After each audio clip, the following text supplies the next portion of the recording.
Boa noite, boa noite. Boa noite a todos. O Flávio ali, acho que deve ser a Daniele, né, Daniele? Tá me ouvindo bem? Lavei a cozinha, não deu?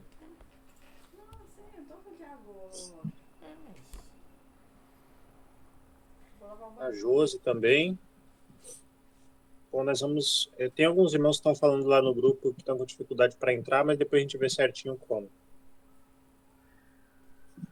Nós vamos, então, iniciar o nosso terceiro estudo sobre o ENAR, né? Agora nós vamos estudar o tópicos 7, 8 e 9, começando pelo cerco que se fecha. E hoje quem vai ministrar a lição é o irmão Wycliffe, que é o nosso obreiro aqui em Guarapari, um jovem aí valoroso, animado, que ajudou a gente com a conferência e agora está aqui também nos ajudando no projeto do ENAR. Eu convido todos aí para estarem atentos para nós fazermos uma oração, para depois darmos início, ok? Oremos.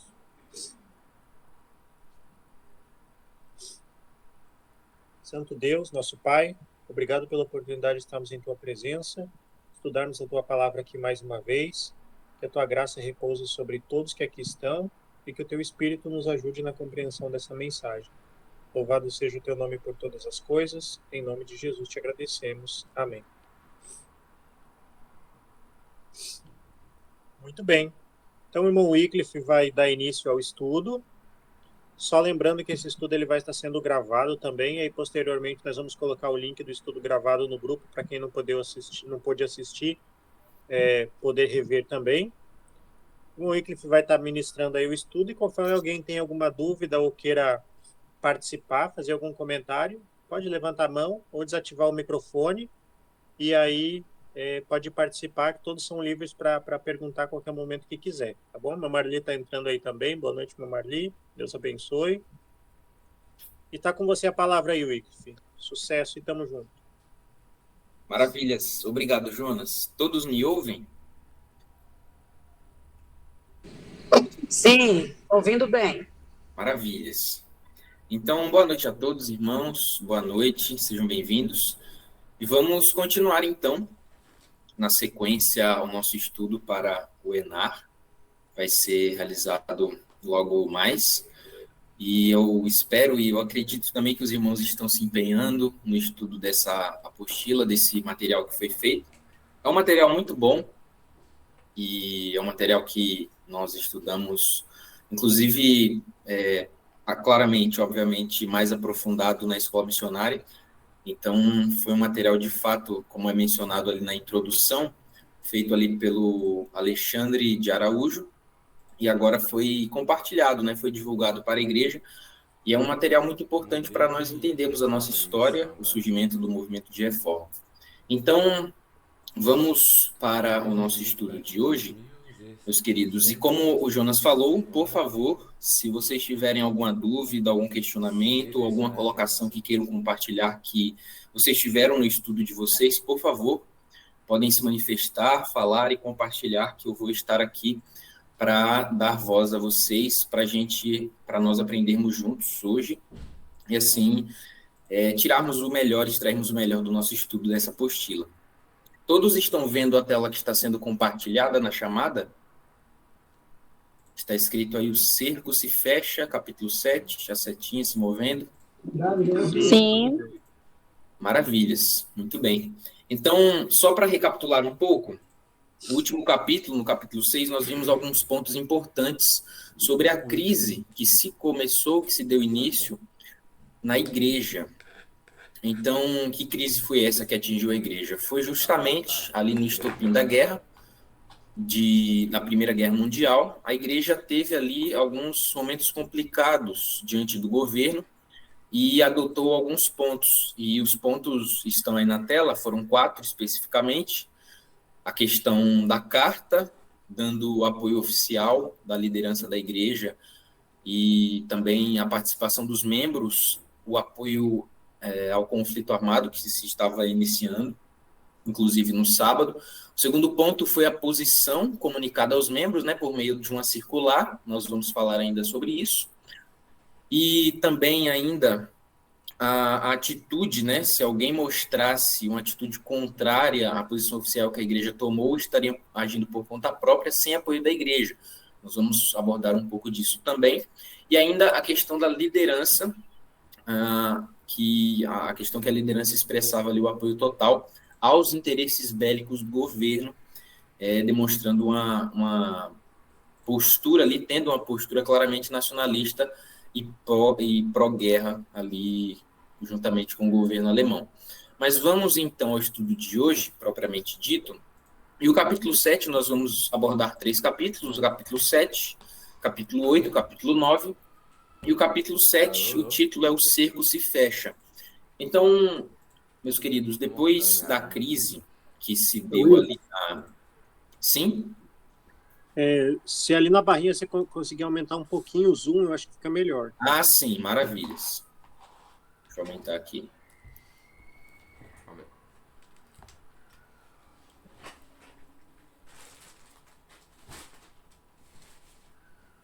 Aí, Melhorou? beleza. Melhorou 100%. Maravilhas. Então, muito bem.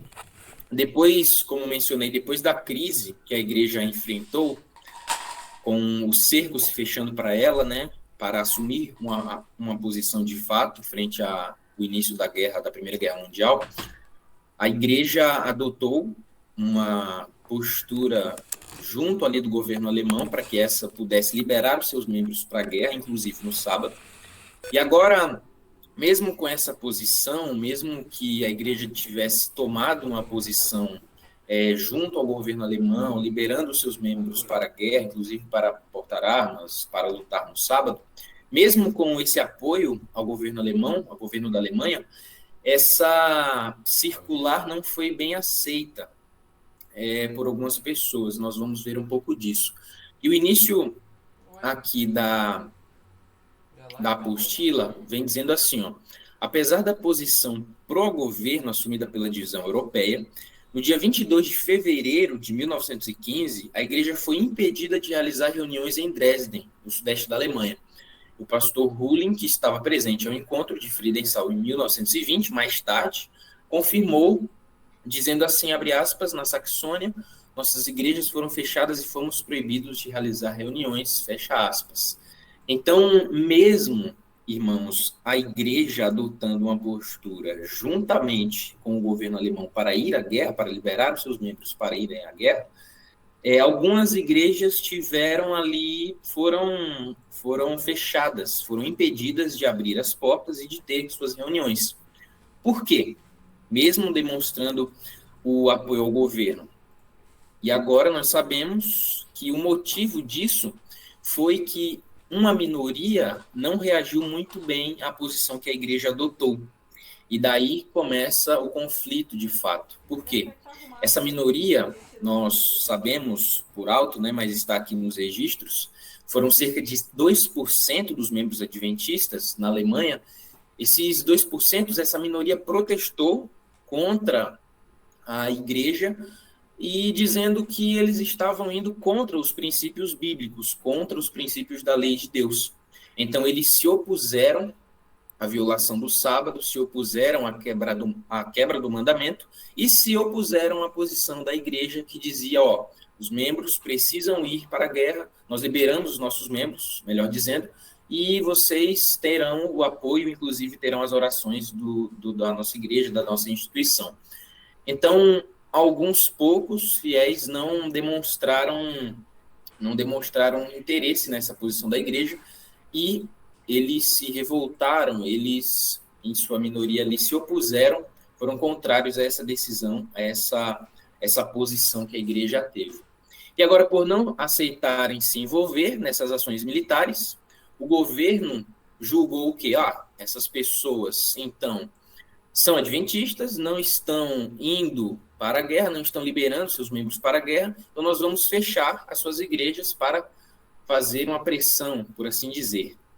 Mas aí, as autoridades foram lá e, de fato, fecharam as igrejas nessa região da Alemanha, na região da Saxônia, no sudeste da Alemanha. E agora, o que a igreja adventista fez? Quando a igreja adventista percebeu isso que estava acontecendo, né? Quando a igreja viu que não estava sendo, de fato, totalmente aceita a posição dela junto ao governo alemão, ela percebeu que havia ali uma minoria que estava indo contra a sua ideia de apoiar o governo. Eles perceberam essa minoria, esses 2%, e agora, com medo de que eles se espalhassem, né, e chamassem ali a atenção do governo, eles fizeram alguma coisa. E o que eles fizeram? Essa liderança adventista, então, eles determinaram a exclusão dessa minoria.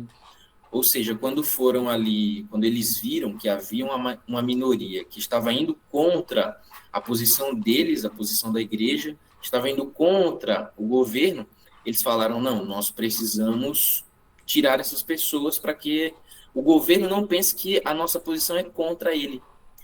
E mais adiante, nós vamos ver o porquê disso. Então, a solução, a estratégia que a igreja adotou foi excluir esses poucos que estavam indo contra a sua posição oficial de apoiar o governo alemão. E aqui diz assim, ó, para dissipar qualquer dúvida sobre sua postura oficial, a direção enviou uma carta às autoridades repetindo seu compromisso com o governo. Se lembram que no estudo passado nós vimos que ali no dia, só confirmando, em fevereiro, né, no início do estopim da guerra, eles enviaram a carta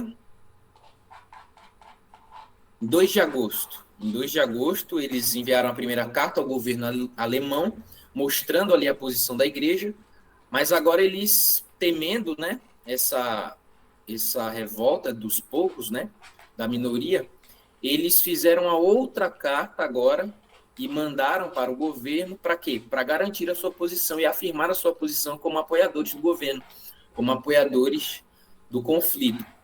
E ali, vamos continuar a leitura e diz assim, ó, para dissipar qualquer dúvida sobre sua postura oficial, a direção enviou uma carta às autoridades. Elimine 6 mercenários com a arma tal.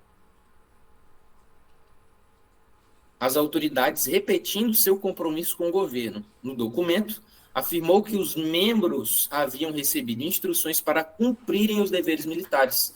A carta, assinada por 3 dirigentes, dizia... Aí nós temos, então, o registro da carta, né, Dresden, 5 de março de 1915, dizendo ao Comando-Geral da Corporação do 7º Exército em Dresden, com referência à Ordem 856, fazendo menção à primeira carta que eles enviaram, de 22 de fevereiro de 1915, que proibiu a realização de reuniões adventistas em Dresden, Saxônia. Aí aqui vem dizendo a explicação na carta, mencionando que, por ocasião do começo da guerra, a diretoria da Igreja Adventista da Alemanha aconselhou todos os membros chamados para o serviço militar a que cumpram fielmente seus deveres de cidadãos. Como prova do sobredito, anexamos cópia da declaração anterior, datada de 4 de agosto de 1914. E então está a assinatura pelos presidentes Konrad, Schubert e Dringhaus. Então, foi uma carta endereçada ao governo alemão, ao comando da guerra, e com a assinatura dos presidentes, de fato, mostrando a posição da Igreja Adventista, a posição da igreja, da instituição, e afirmando, então, que eles não tinham nada que ver com aquele movimento opositor, que assim vai ser chamado mais adiante, com aquela minoria, com aqueles 2%. E aqui na sequência, falando sobre o escritor adventista Enoque de Oliveira, ele diz que reconhece que essa declaração significava evidentemente um lamentável desvio da posição histórica defendida pela igreja. Ou seja, no livro, né, que menciona mais adiante, Portadores de Luz, falando que vou ler aqui. Os autores comentam a decisão da liderança na obra da Alemanha com as seguintes palavras. Embora isso estivesse diretamente em conflito com a posição tomada pelos pais fundadores do Adventismo, 50 anos antes, muitos alemães membros da igreja acataram o plano de ação anunciado pela liderança. Então, antes disso, né, o Enoque de Oliveira mencionou que aquela decisão, essa confirmação da parte da liderança da igreja, assinada por esses 3 líderes, ia de fato contra a posição oficial da igreja. Nós vimos ali, né? Está aqui, ó. Que era uma declaração que significava, evidentemente, um lamentável desvio da posição histórica defendida pela igreja, que era de quê? Que era de fato seguir os princípios da Bíblia, ali especificamente o 6º e o 4º mandamento. Mas agora, depois, também o outro autor, no livro Portadores de Luz, eles ali deixaram claro que era um plano, que foi um plano da igreja, e infelizmente os membros seguiram esse plano de ação anunciado pela liderança.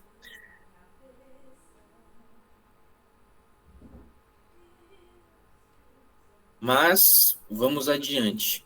Então, irmãos, depois dessa confirmação da parte da liderança da igreja para o governo da Alemanha, aqui temos outra declaração, que depois disso, né, depois dessa confirmação, e depois eles falarem assim, nós não temos nada que ver com aquela minoria, o governo da Alemanha reconheceu de fato o compromisso que eles tinham com as autoridades, o compromisso que a igreja tinha com as autoridades, e agora eles suspenderam a interdição das igrejas, da obra. Então, ali, naquela região, no sudeste da Alemanha, eles continuaram a prática do culto. Eles abriram a igreja normalmente, porque, de fato, o governo reconheceu que a igreja estava ao lado deles e não interditou mais o culto nas igrejas.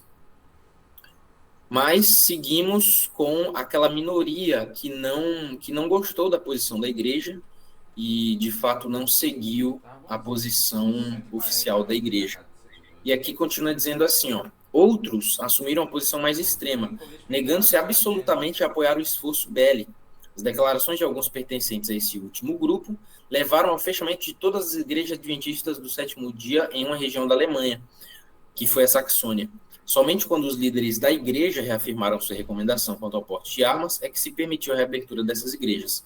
Então, aqui se confirma de novo, nesse último parágrafo que lemos, a liberação por parte do governo para que essas igrejas pudessem abrir, serem abertas, e ali os irmãos pudessem praticar o culto, depois que a igreja confirmou a sua posição pró-guerra junto ao governo.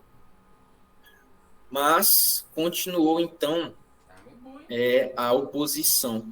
E é interessante, irmãos, nós notarmos um ponto interessante aqui, eu acredito que seja o ponto principal desse capítulo 7 da apostila do ENAR, principalmente essa questão da oposição, de que eles foram contra a posição oficial da igreja junto ao governo alemão, e depois disso, né, eles reconheceram ali que eram pessoas diferentes, diferentes eu quero dizer assim, no sentido de que a igreja não tinha nada a ver com aqueles 2%, então o governo depois deixou que eles abrissem de novo as igrejas que estavam sendo interditadas, e depois, por consequência disso, aqui fala que aqueles 2%, aqueles que foram excluídos da igreja adventista, da instituição, eles ficaram de fato sozinhos, eles ficaram sem apoio institucional, como diz aqui no texto, né? Então, eles teriam agora que defender a sua fé, defender os seus princípios, não com a ajuda dos seus líderes. Infelizmente, eles teriam que defender as suas convicções, os seus princípios que acreditavam sozinhos, sem o apoio da instituição, sem o apoio dos líderes da igreja. E mais tarde, aqui diz ainda que sobre essa minoria, né? Vou ler aqui, diz assim, na Alemanha houve uma minoria de crentes nossos que se recusaram a seguir a direção, de Conrad, que era o presidente da Assembleia Geral. Esses, por causa da sua posição, tiveram de sofrer muito nas mãos dos seus governos. A resistência da minoria ao serviço militar ameaçou comprometer todo o corpo dos adventistas aos olhos do governo alemão. E, para evitar isso, Conrad mandou excluir essa minoria da igreja. Então, essa foi a história, ou melhor dizendo, Essa foi a estratégia do presidente da Associação Geral, Conrad, para não levar maus olhos sobre a instituição, sobre a igreja, por parte do governo alemão. Então, Conrad pensou assim, nossa, nós já falamos a nossa posição junto ao governo, pró-guerra, e agora vem essa minoria dizer que nós não vamos para a guerra, nós não vamos abrir nós não vamos orar pela guerra, nós não vamos mostrar o apoio à nossa pátria. Então, a melhor estratégia é excluir esses que estão, de fato, indo contra a nossa posição. E aqui o texto ainda traz sobre o historiador, Denis Kaiser, que confirmou que a exclusão do pequeno grupo fiel foi a razão para o começo do movimento de reforma. E continua, ele fala assim no seu relato: várias pessoas manifestaram seu descontentamento e oposição. O tumulto resultante, aparentemente, só poderia ser interrompido por exclusão dos desordeiros, ele abre aspas, o que provocou ainda mais ressentimento, que provocou ainda mais alienação, antagonismo e ressentimento. Essa guerra interna eventualmente levou à ascensão do movimento adventista da Reforma. Então, até aqui, os irmãos entenderam o que aconteceu? Então, depois que a igreja abertamente mandou a circular primeiramente para o governo e depois para os membros, falando sobre a sua posição pró-guerra, apoiando o governo alemão, quando declarou guerra ali contra a França e contra as outras nações. Então, a igreja apoiou o governo na guerra e enviou para os seus membros que liberassem os seus membros para a guerra, para apoiar a guerra na Alemanha. Então, houve ali alguns poucos que não gostaram dessa posição da igreja e contestaram a igreja, mostrando ali que eles não poderiam fazer isso por conta dos seus princípios, exclusivamente o 4º mandamento e o 6º, não matarás, a questão do sábado. E então, sabendo disso, quando o governo soube desses poucos, ele achou que era a igreja adventista toda, mas não era. E a estratégia de Conrad, do presidente da Associação Geral, para vetar esses poucos e para ficar bem com o governo alemão, para assim dizer, foi excluir essa minoria, foi excluir esses 2%. E a partir daí começou, de fato, o surgimento. Esse foi, por assim dizer, o início do movimento adventista da Reforma. Até aqui alguma dúvida, alguma colocação que os irmãos queiram fazer? O cara pular e sair aqui.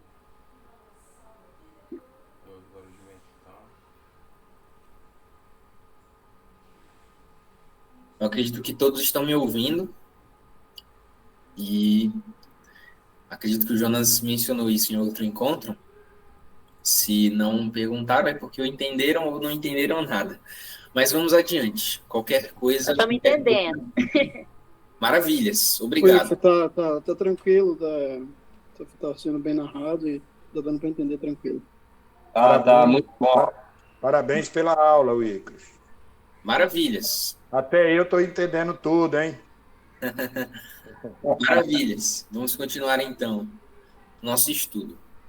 Então, na continuidade, depois desses vários acontecimentos que aconteceram ali, desde o início, né, da guerra de 1914, ali por volta do mês de fevereiro, depois do mês de agosto, depois de tudo isso que aconteceu, com essas cartas circulando, tanto para o governo, tanto para os membros da Igreja Adventista na Alemanha, ali na Europa. Então, alguns poucos, como nós vimos, não gostaram da posição que a Igreja adotou junto ao governo da Alemanha para ir combater a guerra, liberando seus membros para irem lutar a guerra, a Primeira Guerra Mundial. E depois, então, disso, a estratégia adotada pelo Conrad, o então presidente da Associação Geral, foi excluir esses poucos, foi excluir essa minoria. E agora surgiram algumas explicações, algumas controvérsias com relação ao surgimento do movimento de reforma, desse movimento opositor, que é assim chamado, nós vamos ver, acredito que ainda nesse capítulo. Então, indo para o capítulo 8, falsas explicações, a primeira pergunta que temos nesse capítulo, o capítulo inicia com uma pergunta, diz assim: como surgiu o movimento de reforma? Então, muitas pessoas hoje, na atualidade, quando vamos estudar com as pessoas, elas nos julgam adventistas. Quando falamos que somos adventistas, elas pensam que nós somos adventistas dos originais. Mas até nós falarmos, sou adventista, mas é um pouco diferente, alguns falam assim. Então, nós falamos que somos adventistas do sétimo dia, movimento de reforma. Então, o movimento de reforma surgiu, como nós estamos estudando, a partir disso. E como surgiu, então? Teve algum outro problema? Teve alguma outra explicação para o surgimento do movimento de reforma? Ou é isso que nós aprendemos dos nossos avós, dos nossos pais? É isso que nós temos, assim, superficialmente? É falado na nossa igreja, é claro. Mas será que foi isso mesmo? Vamos aprender, então, nesse capítulo, como foi, de fato, o início desse movimento, do movimento de reforma no qual fazemos parte hoje. Então, vamos lá. O capítulo começa dizendo assim, ó. Apesar das evidências históricas mencionadas no capítulo anterior, nós vimos a questão das cartas, a questão ali da circular, a questão da minoria tendo ali, se opondo à igreja, a posição oficial da igreja. Apesar desses documentos que temos históricos, algumas pessoas, inclusive hoje, no meio adventista, no meio religioso, afirmam que não foi por causa da apostasia da igreja durante a Primeira Guerra Mundial, mas por um outro personagem, que eu quero trazer para vocês aqui agora. Então, esse outro personagem foi um personagem, né, para respondermos essa pergunta de como surgiu o movimento de reforma de fato, nós precisamos entender um pouco desse outro personagem, que o nome dele é Johann Wick. Quem foi esse personagem? Quem foi ele? Ele foi um jovem ali, adventista, que se recusou a tomar uma vacina para ir a uma guerra e que disse ter recebido visões quanto ao fechamento da porta da graça relacionada à apostasia da igreja. Em resumo, esse é o resumo da história de Johann Wick. Mas nós podemos aprofundar um pouco mais. Eu não tava vendo, né? Senão eu tava vendo. Só um momento.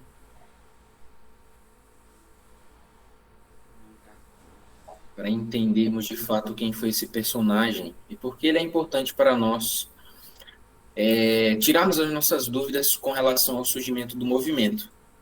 Então, muito bem. Então, entre os adventistas, como eu já mencionei, entre algumas pessoas questionam o surgimento do movimento de reforma, mencionando que não foi durante a Primeira Guerra Mundial que surgiu esse movimento, não foi por conta disso, mas sim por conta dessas supostas visões de Johann Wick, esse jovem que foi ali um jovem adventista. Então, esse jovem, ele foi preso por se negar a tomar uma vacina ali num tribunal quando foi para uma guerra, né? Então, um tribunal militar condenou ele a 7 dias de prisão. E durante esses 7 dias de prisão, ele afirma que teve uma visão. Ele alega que ele fala, né? O relato histórico menciona que ele teve uma visão ali enquanto estava preso, no dia 11 de janeiro de 1915. Ele fala que teve essa visão, ele alega que teve essa visão por parte de Deus, uma visão divina, e falando nessa visão que com a floração das árvores de frutos com sementes, com caroço, né, na primavera, e o texto menciona, né, como cerejeiras e outras, agora não vou lembrar, mas está aí no texto, ele, com a chegada da primavera e com a florada desses frutos com sementes, desses frutos com caroço, chegaria o fim do tempo da graça, ou seja, a porta da graça se fecharia. Então, se a igreja não aceitasse a mensagem, essa visão que ele estava trazendo, seria um sinal de que a igreja tinha caído do favor divino. E na tentativa agora de compartilhar essa visão, né, ele escreveu ali um artigo e enviou para a editora adventista de Hamburgo, na Alemanha. E agora a editora ali viu, né, aquele material e não deu razão para ele. Então, ele escreveu esse artigo para a editora adventista, mas eles não deram crédito a essa suposta visão que ele teve. E eles rejeitaram essa publicação. mas ele ainda na tentativa de compartilhar, de disseminar essa sua visão, essa sua mensagem, essa sua carta, esse seu artigo, ele teve o apoio financeiro de alguns irmãos adventistas, de alguns irmãos dele, de alguns irmãos adventistas, é claro, e ele publicou essa visão, essa visão que ele teve num folheto e distribuiu abertamente o material, enviando para vários pastores e membros da igreja na Alemanha. Então, ele viu que não ia ter apoio da igreja oficialmente, e ali tentou, por meios próprios, com a ajuda de outros irmãos adventistas, a de fato fazer um folheto. Ele imprimiu um folheto e compartilhou para pastores em todo, e membros, pastores e membros em todo o território ali da igreja na Alemanha. Mas o que aconteceu? O que aconteceu é que, na história, né, nós temos isso, nós vimos que não deu em nada.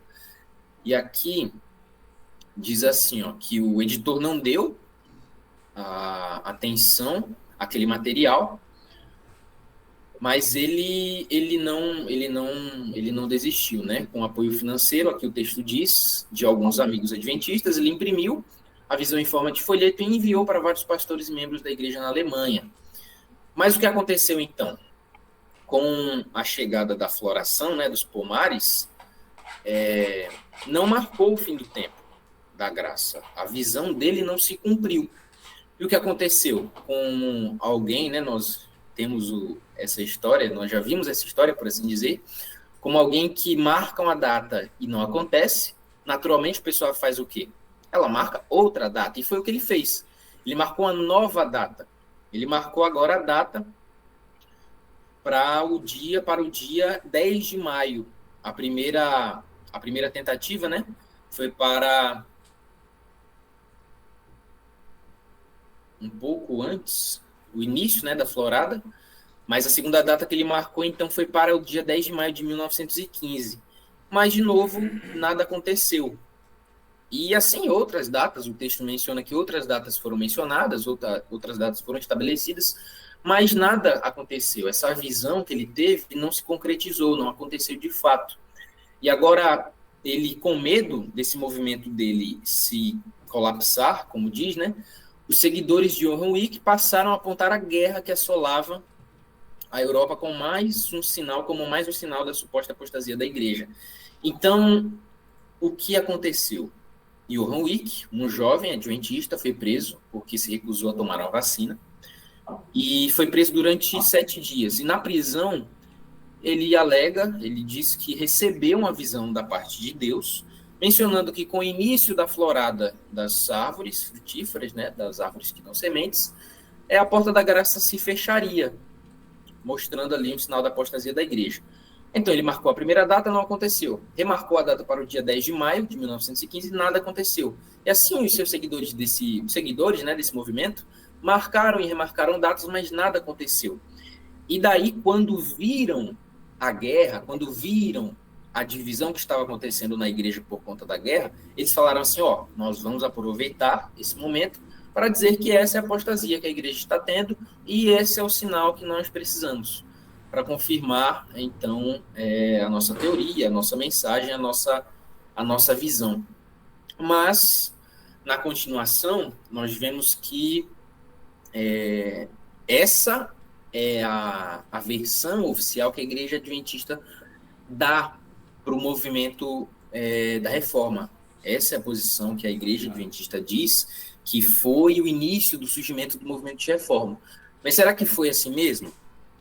E esse ponto de vista, como menciona aí a apostila, é defendido no livro A Mão de Deus ao Leme, é um livro que nós encontramos hoje na internet, em PDF, e tem algumas raras edições impressas, mas tem nesse livro registrado pelo pastor Enoque de Oliveira, que foi o vice-presidente da Associação Geral dos Adventistas, é um ex-adventista, Enoque de Oliveira, mencionando essa versão de que o surgimento do movimento de reforma teve seu princípio nessas visões de Johann Wycliffe. E essa é a visão defendida pela Igreja Adventista, que é apresentada nesse livro, A Mão de Deus ao Leme, por Enoque de Oliveira. Mas vamos lá, vamos ver o que de fato aconteceu. O texto diz que a origem dessa narrativa se encontra em um relato de Richard Ruling, transcrito no livro Uma Luz que Alumia. Ele destaca as páginas 144 e 150 e dá aí a origem do livro, os autores. E traz a pergunta, o que há de verdade ou mentira nessa versão? Será que foi de fato isso? Mas vamos ver então agora o que diz uma testemunha ocular do encontro em Fredensal, mais tarde, acontecido ali no ano de 1919 e 1920. E diz assim, ó, um outro relato sobre o surgimento da igreja para contrastar, para ir de frente contra essa ideia de que o surgimento do movimento de reforma surgiu ali, deu-se início com essas visões de Orwell. Será que foi assim mesmo? Vamos ver. Agora, tendo-lhe eu escrito essa declaração absolutamente verdadeira, mas será mesmo? Quem foi Luling? Então, uma testemunha ocular disse que foi de fato verdadeiro.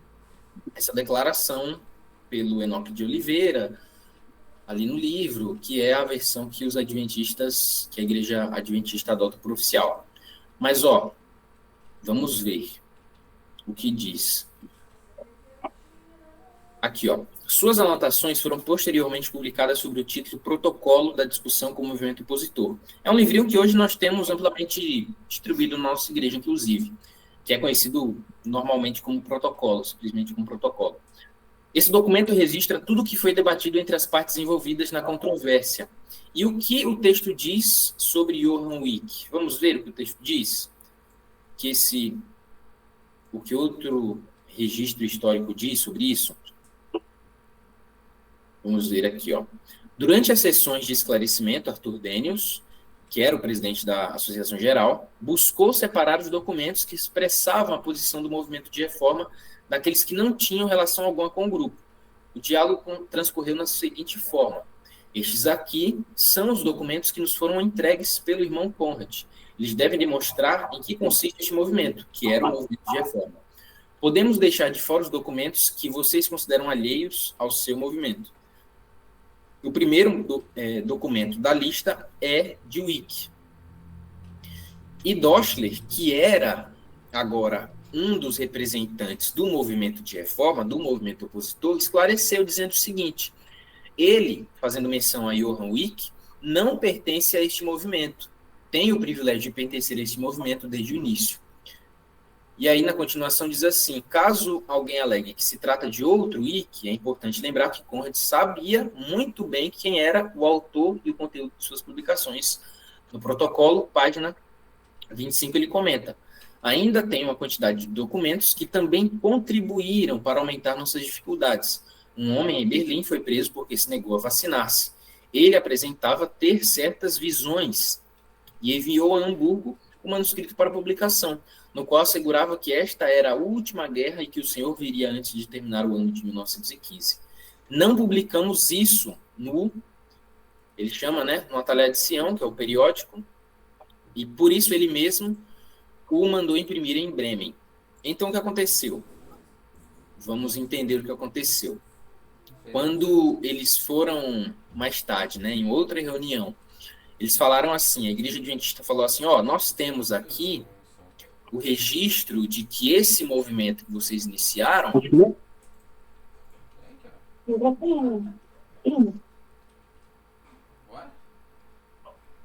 Não entendi.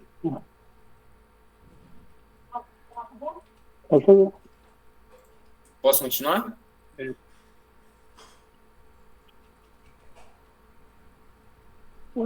Pode falar, Luiz. Acho que deu uma travada um pouquinho, um corte na voz, mas já voltou. Muito bem. Então, o que aconteceu? Em uma reunião que os líderes da Igreja Adventista e os líderes do movimento opositor, que é o movimento de reforma, se reuniram, o Daniels apresentou ali alguns documentos que falavam sobre o surgimento do movimento opositor, que é o movimento de reforma, mencionando que o primeiro ali, documento que tinha sido entregue a ele, era um documento de Wick, de Johann Wick, que foi o crente, vamos chamá-lo assim, que foi o personagem que começou ali a dizer que Jesus voltaria, que a porta da graça fecharia, e ele apresentou esse documento para tirar, de fato, a validade do movimento opositor. E daí um dos representantes do movimento opositor, do movimento reformista, esclareceu, dizendo, esse Wicke, esse Johann Wicke, não faz parte desse movimento, do nosso movimento, ele não pertence ao nosso movimento. Eu participo desse movimento, eu tenho o privilégio de participar desse movimento desde o início, e ele não participa. Esse documento que você está apresentando para mim não é válido para dizer que faz parte do nosso movimento, que o nosso movimento surgiu a partir das visões de Johann Wicke. Então, esse rapaz não participa do nosso movimento. E aí, ele traz o livro, né, a apostila nos traz, então, será que é confiável, então?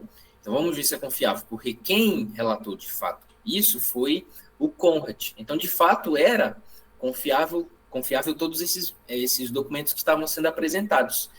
Então, o Daniels, por parte da Igreja Adventista, quis apresentar um material para dizer, nós temos o documento aqui dizendo que esse movimento de vocês começaram com essas visões de Johann Wicke. Mas o Dorkler, né, falou assim, ele não participa do nosso movimento, então você não pode associar ele ao nosso movimento. E aí depois ele, de fato, mostrou ali alguns documentos que foram para, de fato, fazer cair por terra esse argumento da Igreja Adventista. E ele continua dizendo assim, Conrad conclui afirmando que essa era a verdadeira razão da controvérsia entre os líderes da Igreja na Alemanha e os crentes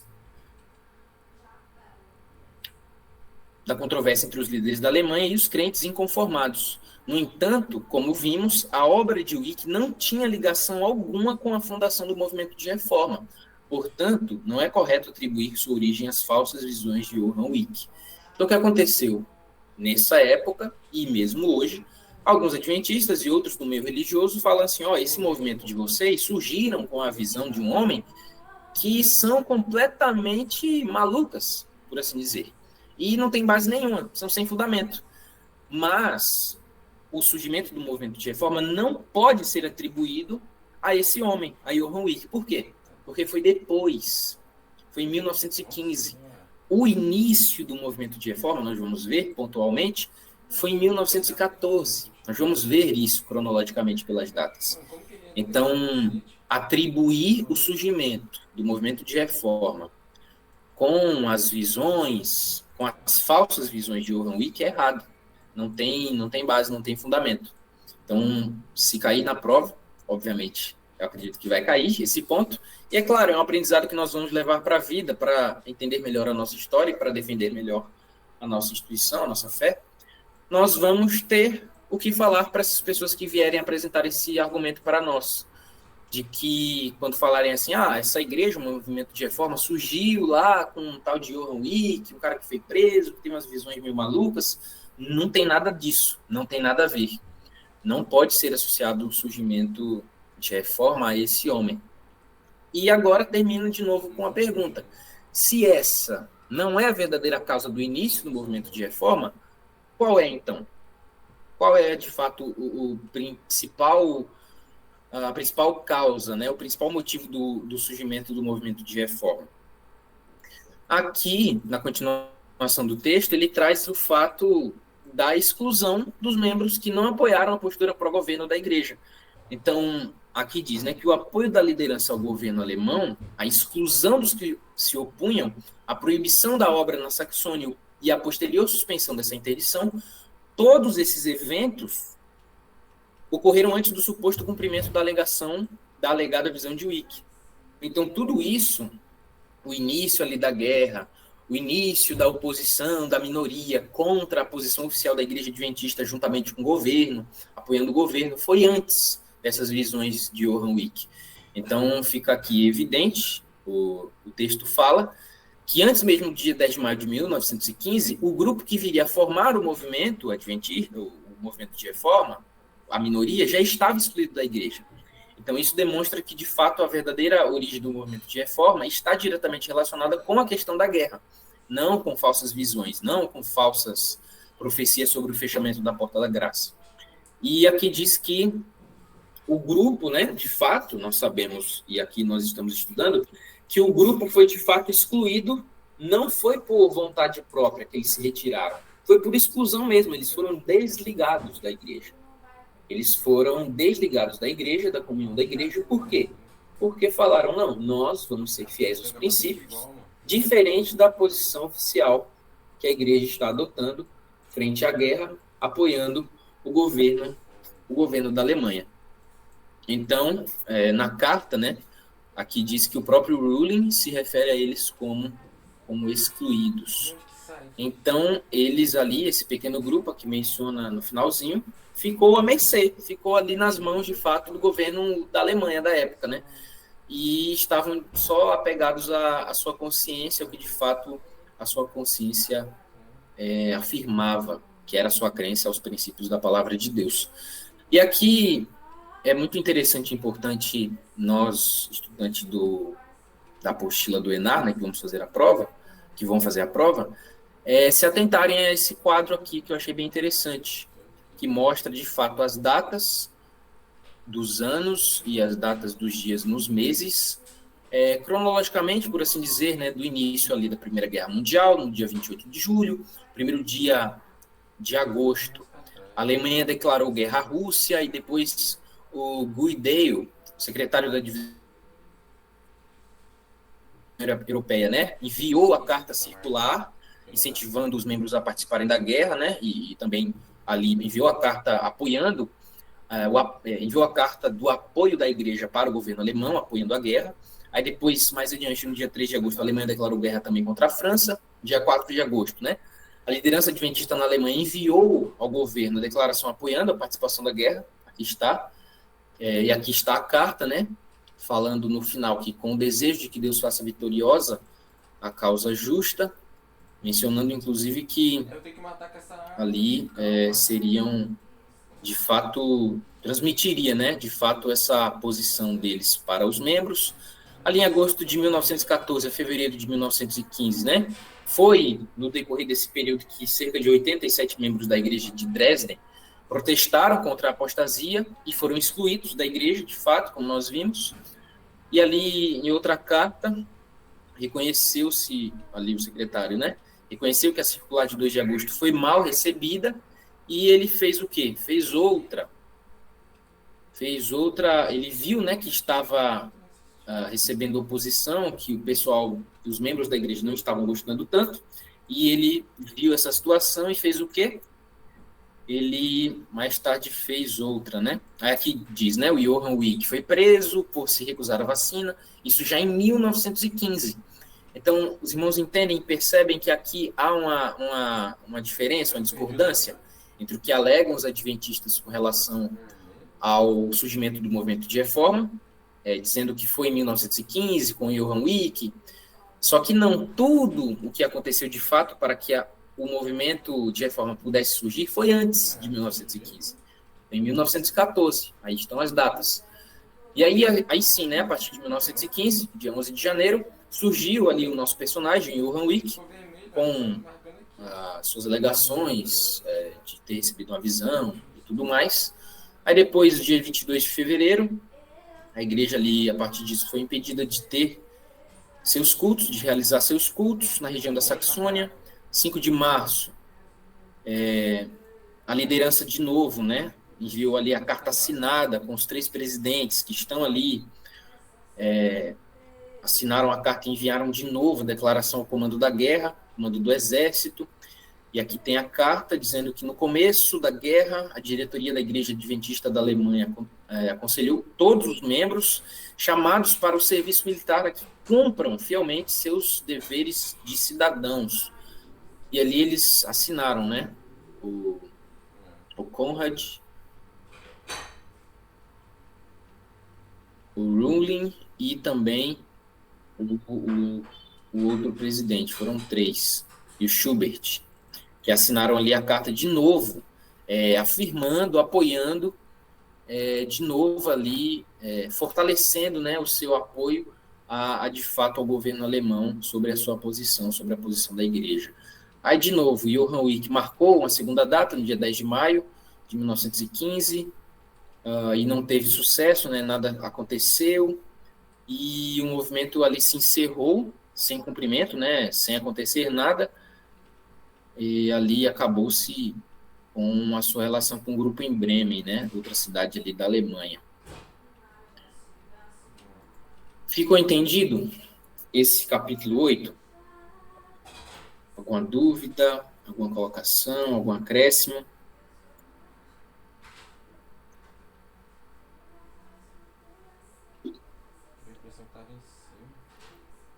Não havendo, depois, repito, podem me interromper, podem perguntar. Se eu não souber, por favor, o Jonas está aí para também nos ajudar. Mas vamos lá, vamos adiante. A tentativa de sarar as feridas é o título aqui do nosso capítulo 9.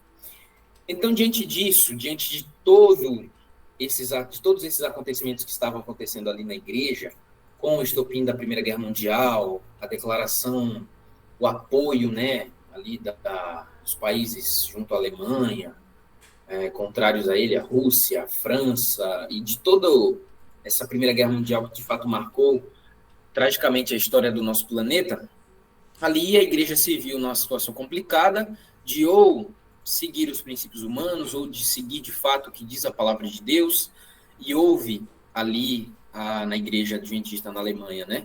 Ali a discussão, a igreja apoiou o governo, dizendo que os seus membros poderiam ir para a guerra, poderiam orar pelo seu exército, de fato cumprir os seus deveres como cidadãos, e ali surgiu a minoria, nós falamos, cerca de 2% de seus membros, de sua membresia, não apoiaram essa posição da igreja, falaram assim, nós precisamos ser fiéis ao que diz a palavra de Deus. Com base nisso, eles foram excluídos da igreja, e agora, eles sendo excluídos, tentaram ser, de fato, ali reconciliados, né? Tentaram sarar as feridas e tentaram voltar, tentaram ali algum meio para voltar e para tentar amenizar o que tinha acontecido ali na igreja na Alemanha. Jonas, você pode responder a dúvida do nosso irmão? 494. Eu estou sendo bem objetivo aqui, irmãos. Esse é o último ponto, eu acredito que não vai demorar tanto, eu acredito que por volta de 8h20 nós já vamos estar terminando, no máximo. Tem as munição aí, você vai gastar as munição no cara e no player? Mas vamos lá então. A tentativa de sarar as feridas. Então o que aconteceu? A exclusão dos membros, por se recusarem a participar... Qual a dúvida você está falando aqui no chat? Sim, um irmão perguntou que horas termina a aula. Ah, ok. Tá no final, né? Já tá no último... Sim, estamos terminando. Não vai demorar tanto mais. Mas vamos lá. Então, com a exclusão, irmãos, desses 2% por parte da Igreja Adventista, por não aceitarem de fato o apoio da igreja à guerra, ao governo alemão, eles foram excluídos e agora eles foram excluídos, né, se recusaram a participar da guerra, mas não foi esse movimento de que os membros foram excluídos, não foi apenas na Alemanha, não aconteceu apenas na Alemanha, não foi específico ali daquele país, aconteceu em outros lugares. Aqui o texto fala que, com o término do conflito,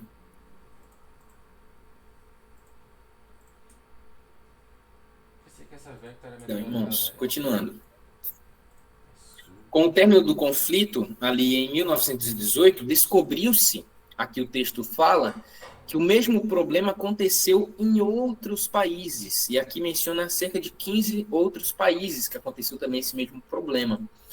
Ou seja, quando surgiu, né, a posição ali da igreja, apoiando a guerra, apoiando o governo, dizendo que os seus membros poderiam participar da guerra, poderiam pegar em armas, poderiam ir para as trincheiras, poderiam quebrar o mandamento do sábado, eles foram excluídos, não somente na Alemanha, em vários países, como está aí, em cerca de 15 países, e agora o que aconteceu? Não era tão facilmente a comunicação naquela época, nós sabemos disso.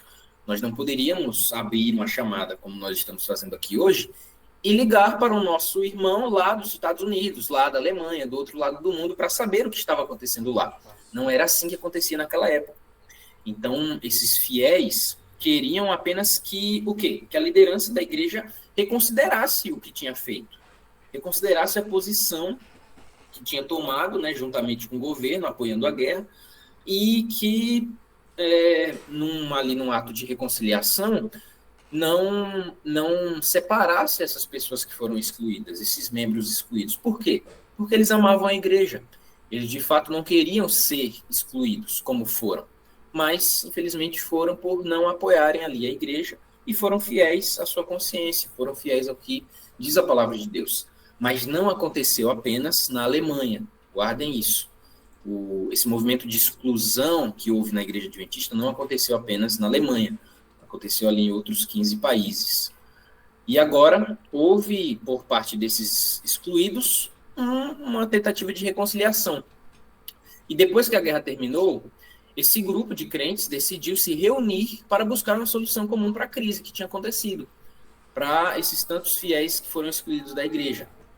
Desse modo, eles escolheram um país que fosse neutro, escolheram a Suíça, e ali, em 1919, com a presença de 16 representantes do movimento dos excluídos, do movimento opositor, eles se reuniram ali na Suíça, em 1919, com o objetivo de uma reconciliação, de fato, encontrar ali na igreja um pedido de perdão para que considerasse, né, a posição que a igreja tomou e uma tentativa de reconciliação. Por quê? Porque não era a vontade deles criar um novo movimento, criar uma nova instituição. Não era a vontade deles.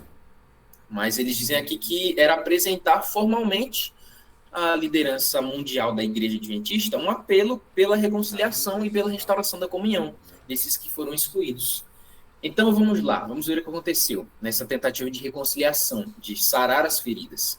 Aqui diz que, à medida que os irmãos narravam suas experiências, tornou-se muito evidente para eles que a mão de Deus estivera guiando um fiel remanescente numa obra de reforma.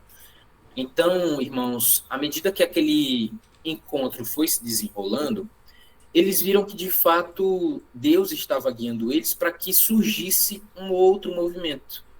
Um remanescente ali criasse um movimento de reforma, uma obra de reforma.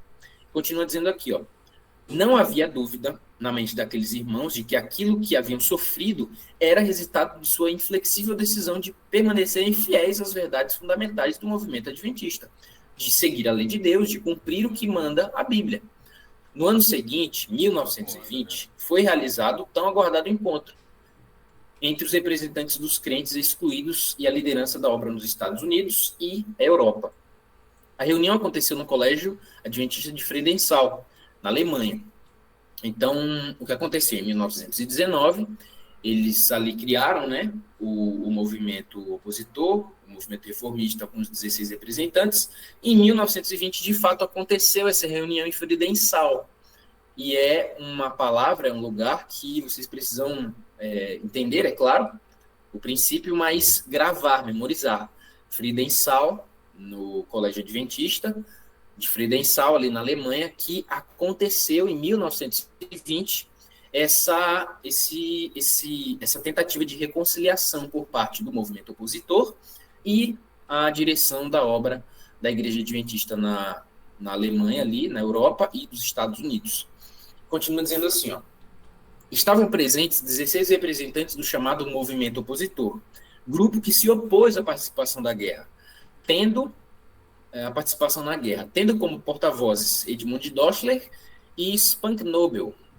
Então, dois eram os principais porta-vozes desse movimento, 16 homens, 16 pessoas, que estavam ali sendo representantes do movimento opositor.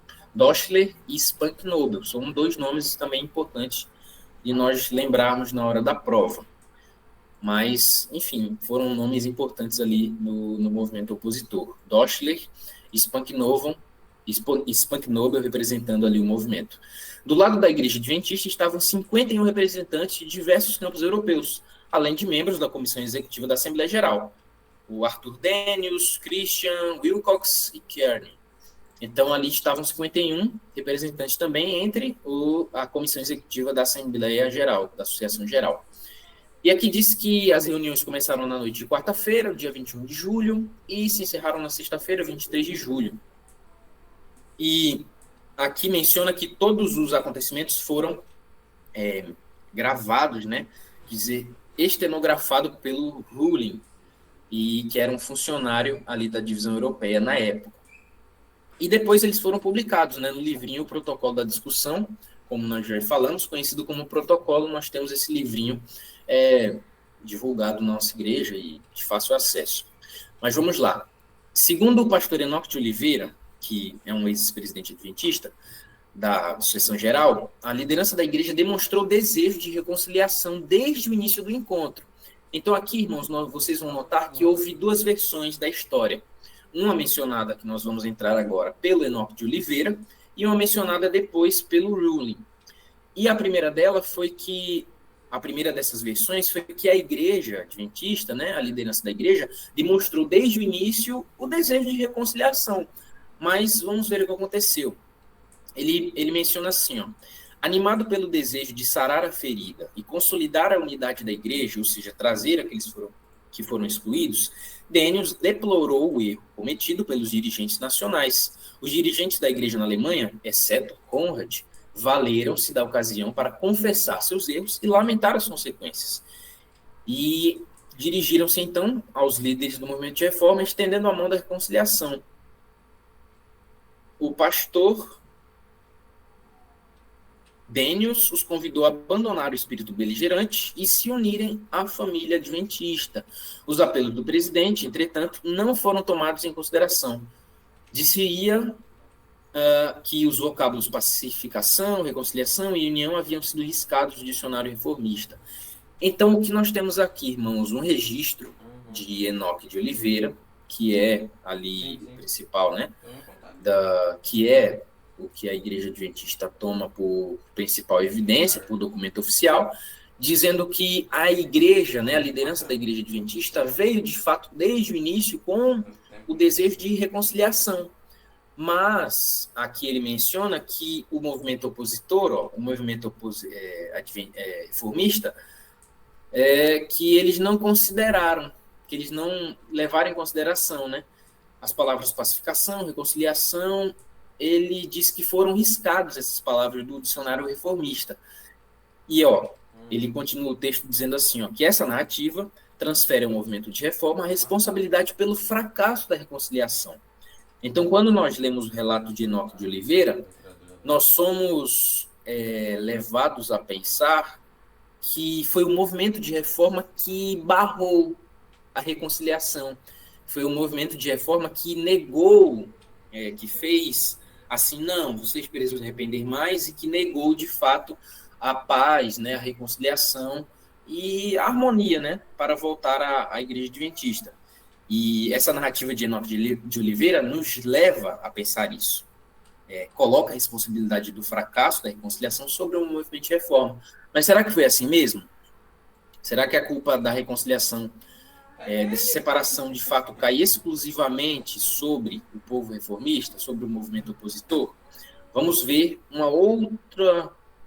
outro lado da moeda, um outro lado da história. Ao confrontarmos esse relato com um relato estenografado do que realmente se discutiu em Fidelençal, que está no protocolo, percebemos que a versão de Enoque de Oliveira serve apenas para justificar e suavizar a responsabilidade institucional.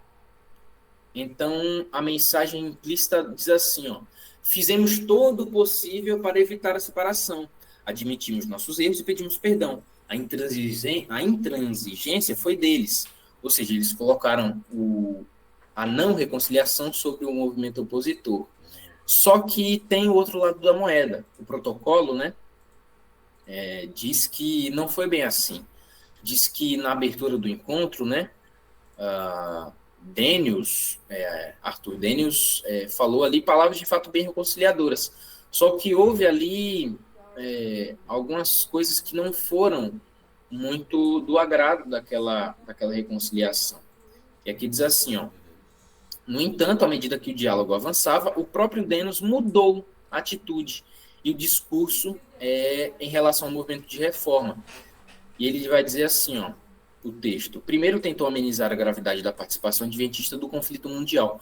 Então aqui, irmãos, é apresentado alguns registros sobre algumas falas do Daniels, que começou bem sua tentativa de reconciliação, mas depois houve ali algumas falas mostrando que eles não estavam tão arrependidos assim, e mostrando que eles, no fundo, achavam que estavam fazendo certo.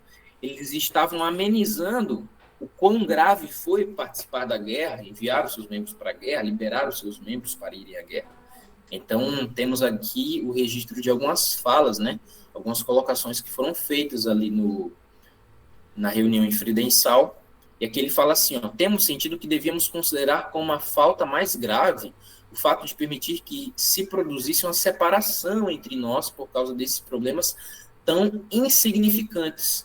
Então, ele usou a palavra insignificante, falou ali que o que deveria estar mais dando-se atenção mais era para a separação do que para os problemas da guerra, né, que ele diz serem significantes, que depois ele fala, né, que foi a guerra, a profanação do sábado como questões significantes, mas como poderia ser insignificante, né, uma coisa dessas, né, contra a própria lei de Deus.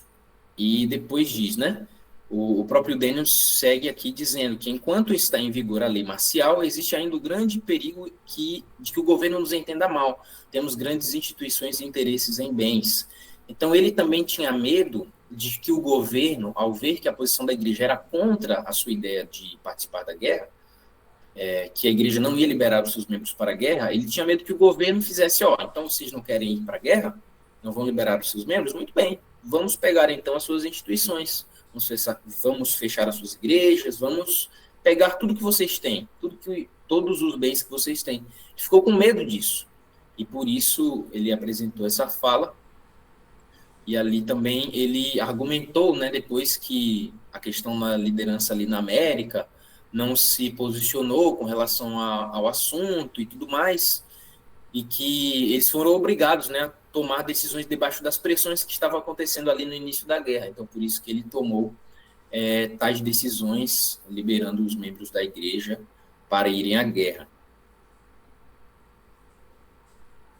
E aqui diz assim, para o pastor Daniels, se analisássemos as intenções da liderança europeia, entenderíamos e até provaríamos as decisões desses dirigentes. Os irmãos da América do Norte apresentaram o mesmo ponto de vista moderado e tolerante, tal como que demonstraram nossos irmãos na Europa. Então ele falou assim, os nossos irmãos lá na América não contestaram o que vocês contestaram.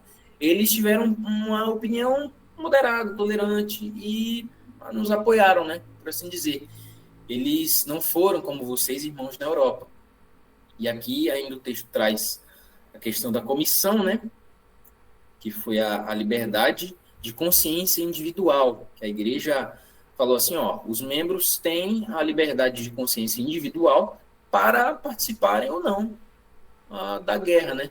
Cada um deve agir conforme a sua consciência. Não se posicionaram. A igreja, de fato, não se posicionou. E, enfim, houve todo o desenrolar dessa história, de que a igreja foi deliberadamente, né, deixou que os membros participassem da guerra e não adotou uma posição firme contra o governo da Alemanha.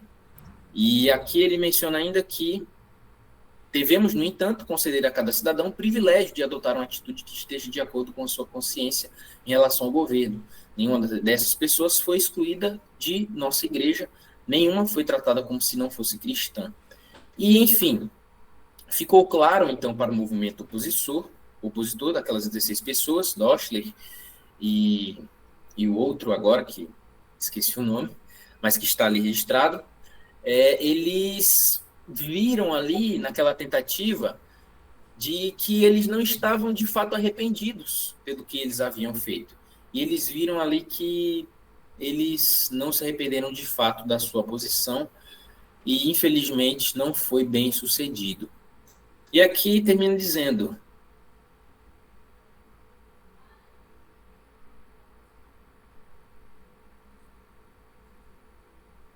vamos ver.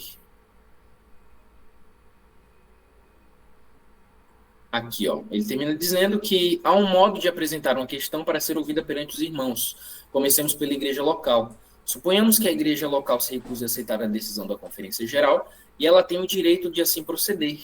Então, aqueles que discordam devem sair, devem retirar-se de maneira cristã e nos deixarem em paz. Então, por fim, aquela reunião que foi feita em Fridenthal, em 1920, por fim, o movimento opositor não viu, de fato, por parte da liderança da igreja, um genuíno arrependimento, uma mudança de comportamento, de ideias, né? Eles falaram assim, a gente fez isso, mas não foi bem assim e tal, iam pegar os nossos bens, cada um deve agir conforme a sua consciência, e o movimento opositor que queria uma reconciliação não viu tanta firmeza. Então, eles, de fato, deixaram, né, de seguir ali os caminhos. E aqui diz, né, esse trecho fazia parte da resposta do pastor Denis à seguinte pergunta, a segunda pergunta do movimento opositor: em que deixamos de seguir os caminhos bíblicos, de seguir o caminho bíblico? Então, vai ser falado mais adiante, mas aqui o texto, então, traz uma reflexão para nós.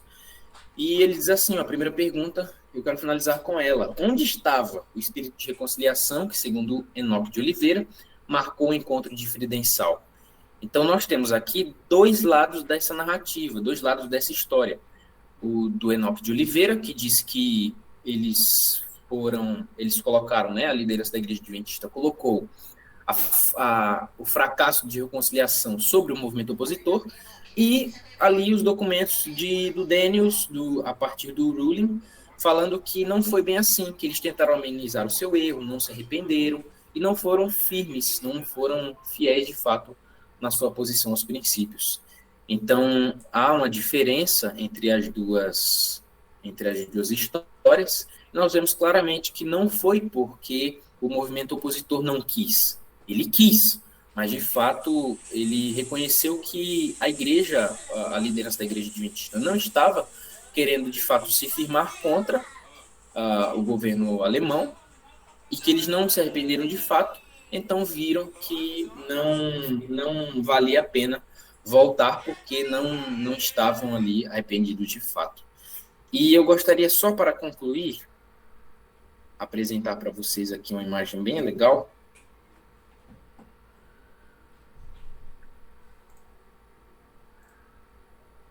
Essa imagem aqui, ó. Deixe-me só.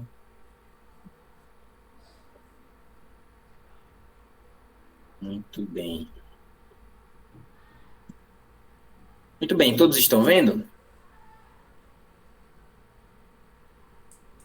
Então, essa imagem nos mostra o verdadeiro caminho dos adventistas. É uma imagem bem legal, que depois eu posso disponibilizar aí no grupo, para os irmãos olharem e tal, se lembrarem. Então, ali tem toda uma cronologia.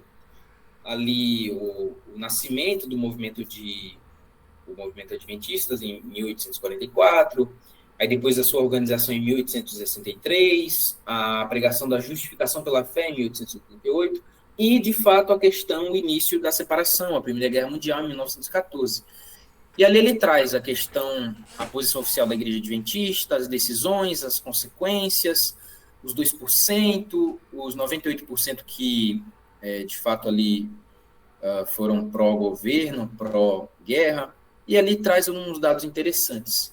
Então, em resumo, foi esses 3 pontos que nós estudamos hoje. Espero que tenha ficado claro para os irmãos. E, de novo, quero abrir aqui um espaço para perguntas, dúvidas, colocações, e eu encerro aqui a minha fala, mas podem perguntar e fazer alguma colocação.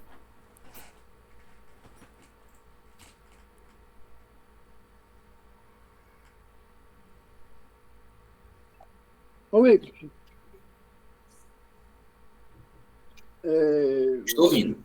O Conrad, que foi citado várias vezes, Sim. ele era presidente não da Conferência Geral, né, do Movimento Mundial, era da Alemanha, né? Da parte. Isso, ele era ali da Alemanha. Ele era o presidente da Assembleia Geral para a Alemanha. Mas beleza. É porque algumas vezes que leu, aparecia o nome dele e seguia de presidente. Sim. Ele podia, Confunde um pouco. né?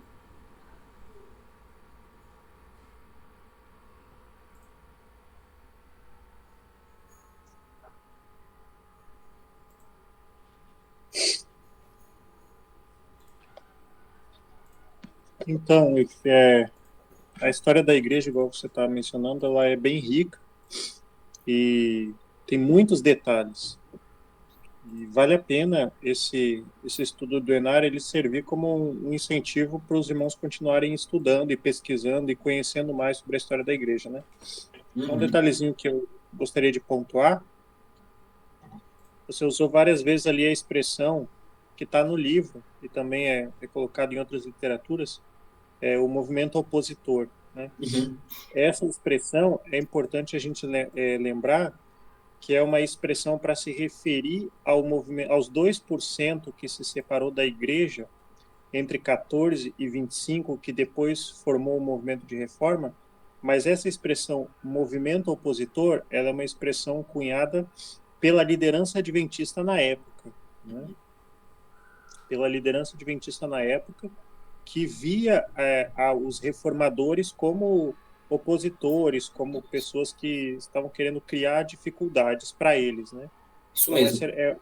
essa é uma expressão usada por essa liderança da época, não Sim. é uma expressão que caracteriza o movimento na sua essência, né? Exatamente. Obrigado, Jonas. De fato, foi um termo, né? E ali na apostila do Enar, ele traz, inclusive, entre aspas, esse termo, movimento opositor, porque foi de fato, né? A visão da igreja adventista, da liderança, contra aqueles 2%, né? Foi um termo ali usado por eles no contexto ali deles para se referir a esses 2% que estavam indo contra, né? Na verdade, o Iclis, o que o Jonas falou é uma realidade. Todos nós que estamos estudando o apostila do Enar, isso está nos ajudando bastante, de certa forma, né? É importante, nós que estamos estudando a apostila, a gente incentivar a liderança local de cada igreja a ter uma série de estudo sobre o assunto, porque realmente o assunto é interessante. É a nossa identidade, né? E quantos de nossos irmãos, mesmo líderes das igrejas locais, quantos deles não têm esse conteúdo, né? Para defender a fé, né? Para defender a igreja. E muitos adventistas, até hoje, eles usam esse termo, o grupo opositor, né? Quando, na verdade, nós nunca fomos opositores, mas sim nós sempre defendemos a verdade, né? E esses 2% saiu da igreja pelo fato de não concordar com a quebra dos mandamentos, né? Não matarás, lembra-te de sábado para o santificar, que foi os mandamentos mais feridos, né, naquela época. Sim. E hoje, infelizmente, a igreja perdeu o rumo e a igreja hoje, ela transgride nem só esses 2 mandamentos, mas outros também, né? É um fato lamentável, né? E nós temos que nos fortalecer através da Bíblia, do Espírito de Profecia e a história da igreja, né? A nossa história, de fato, é importante o conhecimento para toda a membresia da igreja e também os interessados, né? Exatamente. Ok, perfeito aí, pastor. Wycliffe, obrigado pelo apoio aí na lição de hoje. Acredito que ficou bem claro aí para todos. Lembrando que na quinta-feira nós vamos estar de volta com a sequência do estudo. Na quinta-feira o pastor Felipe vai estar encarregado de fazer a lição com a gente. E eu já convido ele para dirigir a oração para nós concluirmos aqui agora, pastor. É com uma palavra para orar por nós. Obrigado. Oremos. Vou fazer um negocinho pra nós.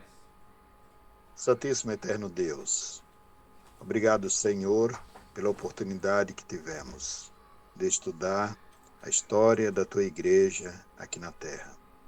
Enche-nos do Teu Espírito Santo, para que através desses conhecimentos possamos defender a verdade e nos preparar e preparar a Tua Igreja para o encontro nas mansões celestiais. Abençoe cada aluno que está estudando essa história. Abençoe também os professores. Abençoe a Tua Igreja em todo o mundo. Ajuda-nos a sermos fiéis até a morte, para que possamos ganhar a coroa da vida eterna. Dá-nos a Tua bênção, em nome de Jesus. Amém. Amém. Obrigado a todos, que Deus abençoe e tenham uma noite de paz. Amém. Amém, gente. Boa Obrigado. noite. Deus abençoe, pessoal. Bons estudos. Valeu, Boa Igor. Foi noite, muito Deus bom. abençoe. Boa noite, foi maravilhoso. Deus abençoe a todos, tá? Até a próxima. Boa noite, boa noite.